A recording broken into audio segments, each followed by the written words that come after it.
एक ओर पति की आज्ञा थी तो दूसरी ओर उनके पति के पिता और भगवान ब्रह्मा स्वयं उपस्थित थे। 7 तो सप्तर्षि हो गए और इसके अतिरिक्त जो 3 प्रजापति हैं वे हैं नारद, कि जब महारथी भीष्म बाणों की शैया पर थे तो महर्षि मारीची उनसे मिलने आए थे।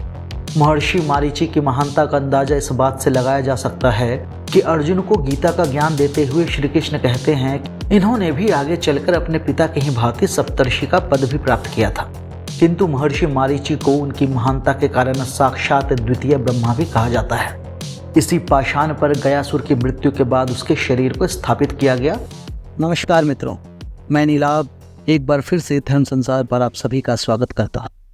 तो इससे पहले मैं ये वीडियो शुरू करूँ, मैं अपने सदस्यों के जो नए हमारे चैनल के साथ जुड़े हुए हैं उनके नाम बताना चाहूँगा। इनमें से सबसे पहले हैं श्री शिवाजी जाधव, इन्होंने 20 दिन पहले हमारे चैनल की सदस्यता ली थी। दूसरे हैं श्री पंकज चौरसिया, इन्होंने 16 दिन पहले हमारे चैनल की सदस्यता ली थी। और तीसरे हैं श्री अशोक शर्मा, जिन्होंने 2 दिन पहले हमारे चैनल की सदस्यता ली है। मैं इन तीनों सदस्यों का धर्म संसार परिवार में स्वागत करता हूं।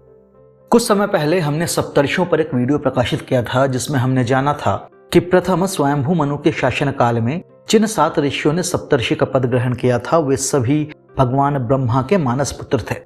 उन्हीं में से सबसे पहले हैं महर्षि मारीची। वैसे तो सभी सप्तर्षियों को ब्रह्मा जी का पुत्र होने के कारण समब्रह्म अर्थात ब्रह्मा के समान कहा जाता है, किंतु महर्षि मारीची को उनकी महानता के कारण साक्षात द्वितीय ब्रह्मा भी कहा जाता है। इनका स्थान मेरु पर्वत के शिखर पर बताया गया है। महर्षि मारीची सहित अन्य सप्तर्षियों की गिनती 10 प्रजापतियों में भी की जाती है।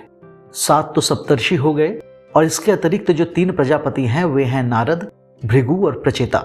महर्षि मारीची की महानता का अंदाजा इस बात से लगाया जा सकता है कि अर्जुन को गीता का ज्ञान देते हुए श्री कृष्ण कहते हैं कि हे पार्थ, आदित्यों में मैं विष्णु हूँ, तेज में मैं सूर्य हूँ, मरुतों में मैं मारीची हूँ और नक्षत्रों में मैं चंद्र हूँ।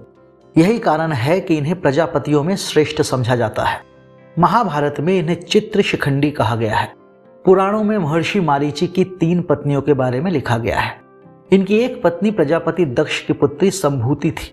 उनके अतिरिक्त उनकी 2 अन्य पत्नियां कला और धर्म की पुत्री ऊर्ना थी। ऊर्ना का ही दूसरा नाम धर्मव्रता था, जिसे मारीची ने मिथ्या बोध के कारण पाषाण बनने का श्राप दे दिया था। धर्मव्रता ने इसका विरोध किया और स्वयं को निर्दोष सिद्ध करने के लिए उन्होंने अपना बलिदान दे दिया। उनके इस बलिदान से भगवान विष्णु प्रसन्न हुए और उन्हें वरदान दिया कि उनका ये पाषाण रूप देवशिला के नाम से संसार में प्रसिद्ध होगा। इसी पाषाण पर गयासुर की मृत्यु के बाद उसके शरीर को स्थापित किया गया, जो बिहार के गया में अत्यंत पवित्र स्थान माना जाता है। धर्मव्रता के श्राप के बारे में संक्षेप में कथा यह है कि एक बार महर्षि मारीची ने अपनी पत्नी को अपनी पाद सेवा करने को कहा और उन्होंने कहा कि जब तक मैं उठ न जाऊं तब तक तुम मेरी पाद सेवा करती रहना। उनके आदेश पर धर्मव्रता उनकी पाद सेवा करती रही, किंतु उसी समय भगवान ब्रह्मा उनके द्वार पर पधारे। अब धर्मव्रता धर्म संकट में पड़ गई। एक ओर पति की आज्ञा थी तो दूसरी ओर उनके पति के पिता और भगवान ब्रह्मा स्वयं उपस्थित थे। तब धर्मव्रता ने अपने पति की पाद सेवा को छोड़कर भगवान ब्रह्मा का स्वागत किया, जिससे महर्षि मारीची रुष्ट हो गए। उन्होंने बिना सत्य जाने ही धर्मव्रता को शिला हो जाने का श्राप दे दिया। इसके बारे में हम एक विस्तृत वीडियो अलग से बनाएंगे। महर्षि मारीची की दूसरी पत्नी प्रजापति कर्दम की पुत्री कला थी, जिससे इन्हें 2 पुत्र हुए, कश्यप एवं पर्णिमास। महर्षि कश्यप हिंदू धर्म के सबसे महान ऋषियों में से एक माने जाते हैं। इन्होंने भी आगे चलकर अपने पिता के ही भांति सप्तर्षि का पद भी प्राप्त किया था। कुछ स्थानों पर इनका नाम अरिष्टनेमि भी कहा जाता है। इनका विवाह प्रजापति दक्ष की 13 पुत्रियों के साथ हुआ था, जिससे समस्त जाति की उत्पत्ति हुई। महर्षि कश्यप, उनकी सभी पत्नियों और उनके सभी पुत्रों के बारे में हमने एक वीडियो अलग से बना रखा है, जिसका लिंक हम डिस्क्रिप्शन में दे रहे हैं। यदि आपकी इच्छा हो तो उसे वहां जाकर देख सकते हैं।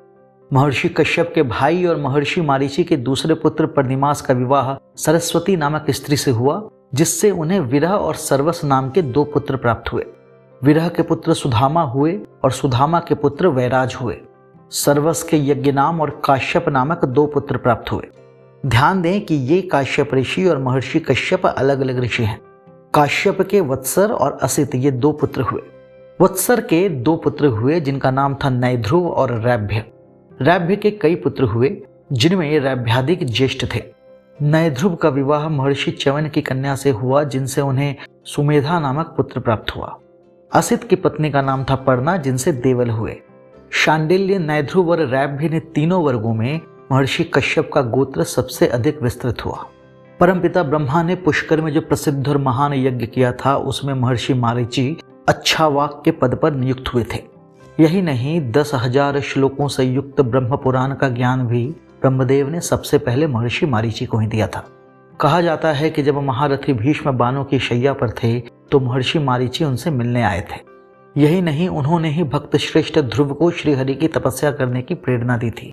ऐसा भी वर्णन है कि प्रजापति दक्ष के प्रसिद्ध यज्ञ में महर्षि मारीची ने भी भगवान शंकर का अपमान कर दिया था, जिसके बाद भगवान शंकर ने उन्हें भस्म कर दिया था। जैन धर्म में भी महर्षि मारीची का बहुत बड़ा महत्व है। जैन धर्म के अनुसार महर्षि मारीची जैन धर्म के सबसे पहले तीर्थंकर भगवान ऋषभ देव के शिष्य भरत चक्रवर्ती के पुत्र थे। उस जन्म में महर्षि मारीची ऋषभ देव के शिष्य बने, किंतु दिगंबर के कठिन नियम का पालन न कर पाने के कारण उन्होंने अपना अलग धर्म बनाया और कपिल मुनि को अपना प्रथम शिष्य बनाया। कहा जाता है कि वही महर्षि मारीची कई जन्मों के पश्चात आगे चलकर जैन धर्म के अंतिम तीर्थंकर भगवान महावीर के रूप में जन्मे। यदि ये वीडियो आपको पसंद आया हो तो इसे लाइक करें, शेयर करें और हमारे चैनल को सब्सक्राइब करें। जय भगवान ब्रह्मदेव।